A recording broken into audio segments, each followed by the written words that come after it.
Ẹ̀yin èèyàn wa, a tún ti dé bí a ṣe máa ń dé lójoojúmọ́. Ẹ ti mọ̀ wípé ìròyìn la máa ń fún yín lórí ètò wa níbí yìí.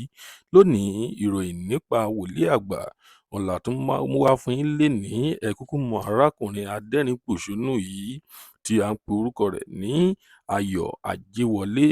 Ó ní orúkọ wòlíì àgbà gangan. Ìròyìn rẹ̀ òun là mú wá fún yín lénìí.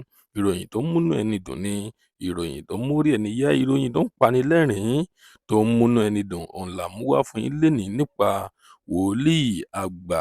Ẹ̀yin èèyàn wa, ẹ wá nǹkan fìdílé tàbí kí ẹ fìdílé nǹkan kí ẹ máa bá wa kálọ ká lè fún yín ní kókó inú ìwé ìròyìn yìí, ká lè sọ kúlẹ̀kúlẹ̀ ọ̀rọ̀ yìí, ká lè sọ fún yín ní orí ètò wa níbí lénìí.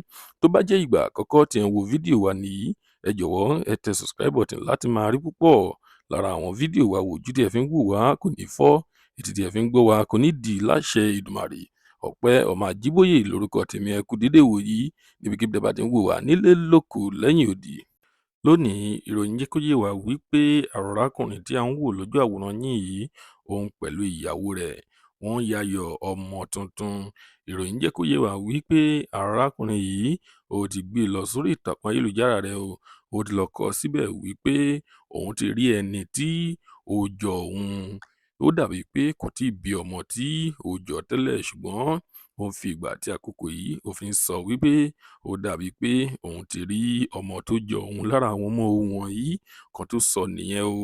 Ẹ̀yin olólùfẹ́ wòlíì àgbà àti ẹ̀yin olólùfẹ́ nǹkan tí arákùnrin yìí tó ń ṣe o, bó ṣe ń dẹ́rìn pòṣónú, ẹ gbìyànjú láti tẹ congratulations sí ìsàlẹ̀ fídíò yìí ká lè máa fi bá a yayọ̀ ọmọ tuntun tí ó ṣẹ̀ bí.